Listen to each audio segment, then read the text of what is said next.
Give you a quick tour of the engine bay.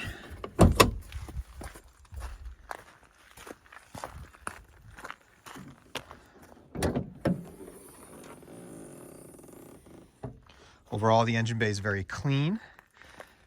Some replacement parts that we've put in here. As I believe I mentioned before in one of the other videos, these little plastic trim pieces here are brand new on both sides. The windshield cowl is brand new. The battery cover is brand new as well. That was replaced. That was missing when I purchased the vehicle. So that was purchased. Otherwise, everything else is very clean.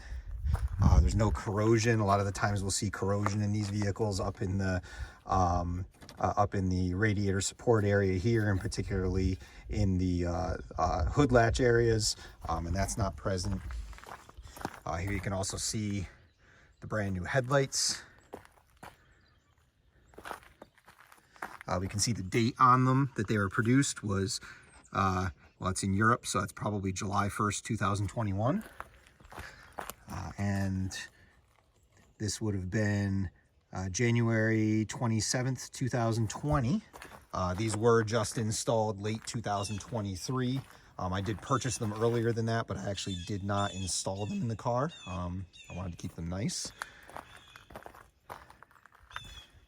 You can see that there's a little bit of discoloration here on the engine cover. This is very common. It's from the metal here, heat shielding on the under hood insulation, and also from the turbocharger, which is right here. I have replaced the coolant expansion tank. The previous owner replaced that a couple of times due to leaking, which is a very common issue. So I replaced it with the genuine SAAB aluminum coolant reservoir and a new cap. You can see the DO88 silicone hoses here, and we have more of those. They're a little hard to see, but you can see them in here as well. Basically, all of the coolant hoses have been replaced that were easily accessible without fully removing the radiator. I do have the remainder of those hoses that will go with the car. So if you ever do get in there and replace the radiator, you can do that. To be honest, it was just easier to not get in there and do all of that when it was not needed. Also has a genuine SAAB, goes along with the aluminum expansion tank. We have a genuine SAAB strut tower brace as well.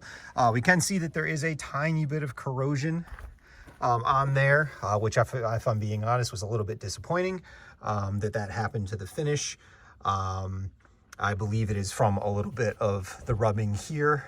And honestly, I'm not sure on this one here. But otherwise, everything is in fantastic shape under the hood.